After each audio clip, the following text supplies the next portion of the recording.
خداوند متعال نے عالم ارواح میں سب سے عہد لیا تھا کہ میں تمہارا رب نہیں ہوں. سب نے کہا کہ جی ہاں، قالوا بلا. تو اس لیے لیا گیا تھا کہ انسان جو ہے قیامت کے روز آ کے بھول نہ جائے، یہ نہ کہے ہم اس سے غافل تھے. اس لیے لیا گیا تھا کہ انسان کو یاد رہے. لیکن یہاں پہ آ کر انسان دنیا میں یہ بھول گیا کہ یہ آزمائش کے لیے بلایا، یہاں بھیجا گیا، جیسا کہ سورہ ملک کی آیت میں بیان ہوا تھا کہ زندگی کا مقصد ہی انسان کی آزمائش ہے. اور اس آزمائش میں فرق نہیں، ہر انسان جو ہے آزمائش میں مبتلا ہے. فقیر بھی آزمائش میں ہے، تندرست بھی، مال و ثروت والا بھی اور بیمار بھی.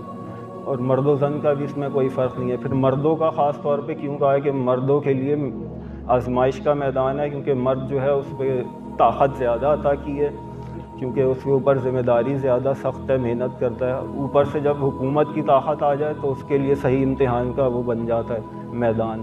اس وقت جو ہے آزمائش کا میدان اس کے لیے بن جاتا ہے.